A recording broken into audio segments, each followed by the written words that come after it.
Episode 1 dibuka ada beberapa siswa sedang melakukan pembulian. Terlihat jelas ada satu siswa bernama Jinsu yang dihajar oleh siswa lainnya hingga siswa tersebut berubah mukanya dan memberontak hingga ia terjatuh dari atas ke bawah. Kemudian kita beralih ke sebuah rumah sakit. Terlihat seorang pria yang menyelinap masuk ke ruang darurat. Ternyata dia ayah dari anak yang dibuli sebelumnya bernama Jinsu. Anaknya pun meminta maaf kepada ayahnya, namun tiba-tiba dia berubah menjadi seorang yang berperilaku aneh. Dengan terpaksa ayahnya pun memukulinya hingga dia tewas.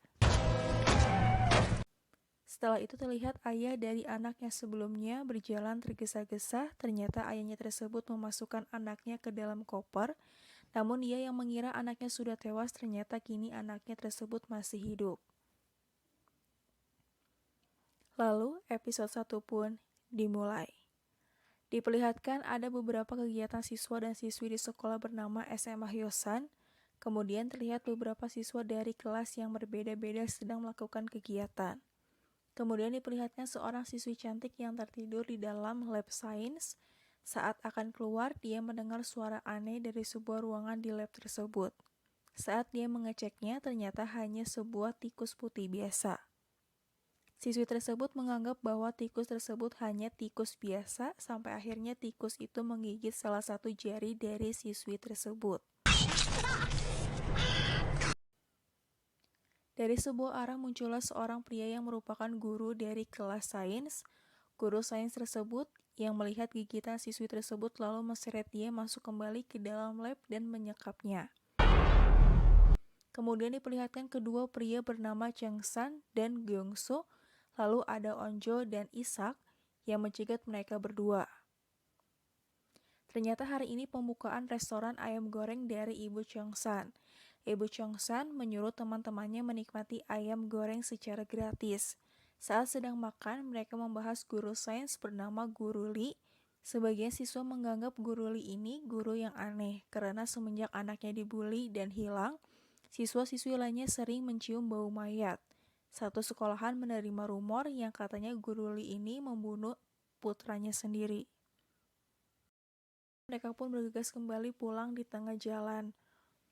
Onjo bertanya kepada Changsan tentang penampilannya. Changsan pun merasa tertarik kepada Onjo, namun dia yang malu menyatakan perasaannya malah mengejek Onjo.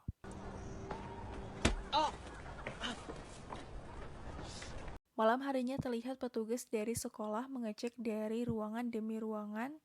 Orang tersebut belum menyadari jika ada salah satu siswa yang disekap di sebuah ruangan tersebut. Pada pagi harinya terlihat Onjo yang sedang sarapan pagi dengan ayahnya. Ayahnya Onjo merupakan seorang kapten di pemadam kebakaran.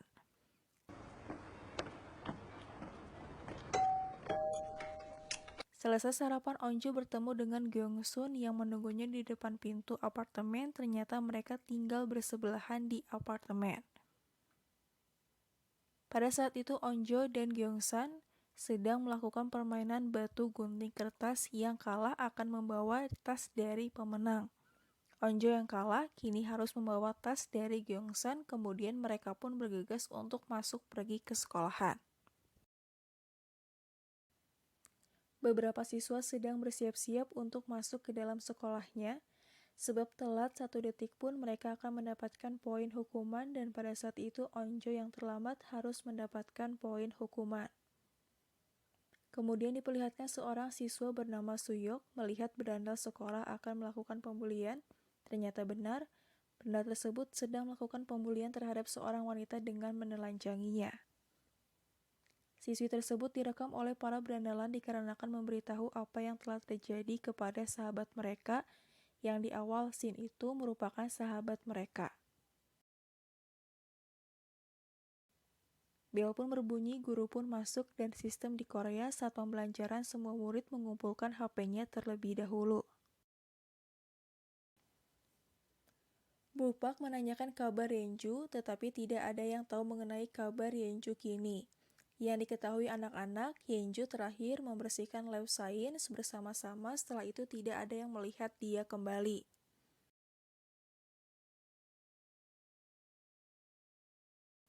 Di lab science, Bu Pak menanyakan kepada Pali, ada siswi bernama Yenju, katanya dia tidak pulang ke rumah kemarin. Anak-anak bilang belum melihatnya lagi setelah membersihkan lab science kemarin. Tetapi di sini Pali menjelaskan tidak tahu mengenai hal tersebut karena saat ia pulang lab science sudah dalam keadaan kosong. Lalu Bu Pak pun berpamitan untuk lanjut mengajar. Pali pun langsung masuk ke dalam ruangan lab science dan terlihat ada Yenju yang diikat oleh Pali, lalu menyuntikkan sebuah cairan kepada Yenju. Yenju pun berkata, "Selamatkan aku." Pali pun berkata, "Tidak bisa. Jangan berharap apapun."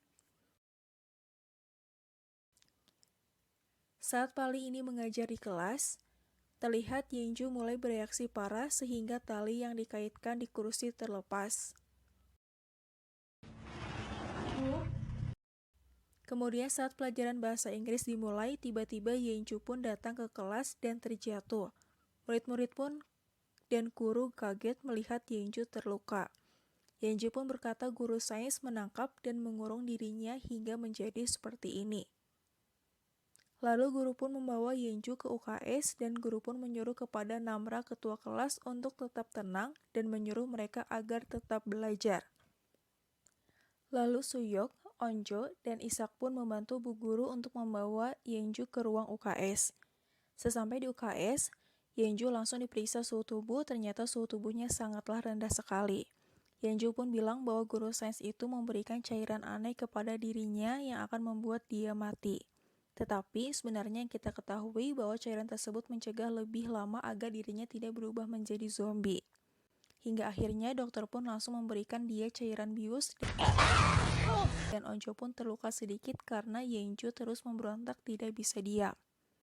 Saat Isak tiba di kelas, murid pun pada kepo apa yang telah terjadi. Isak menjelaskan bahwa Yenju menggila. Suhu tubuhnya sangat rendah tapi dia kepanasan.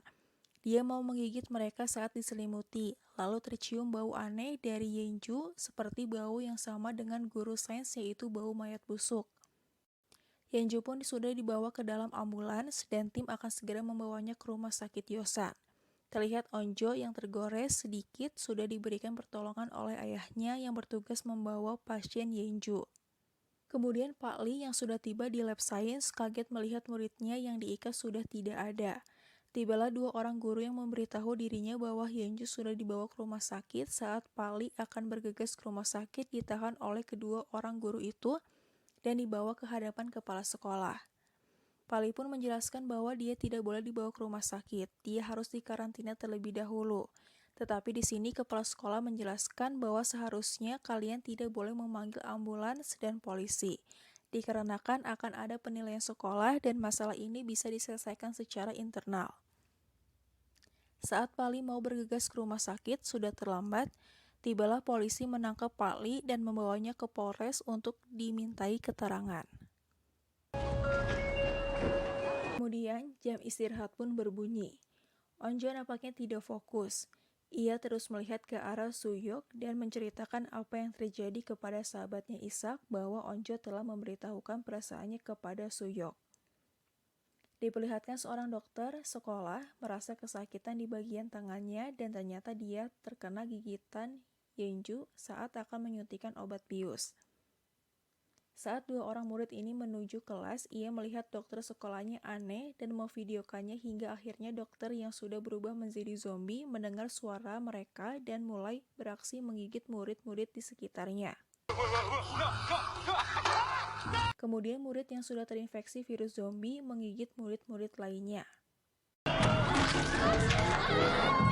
Namra yang belum menyadari orang-orang berlarian diselamatkan oleh Suyok pergi lari untuk menghindari murid-murid aneh yang akan menggigitnya. Saat Onjo bergegas keluar dari kantin tersebut, tiba-tiba banyak murid yang berlarian hingga akhirnya kaca tersebut pecah sehingga akhirnya ada satu zombie yang akan menggigit Onjo. Dan itulah alur ceritanya. Dan terima kasih banget buat kalian yang sudah menonton dari awal hingga akhir. Please banget ini mah tolong bantu subscribe. Yang sudah subscribe terima kasih banyak. Aku berdoa semoga kalian dan keluarga sehat dan bahagia selalu. Amin. Oke, sekian dulu spoiler cerita hari ini. Sampai ketemu lagi. Dadah semuanya.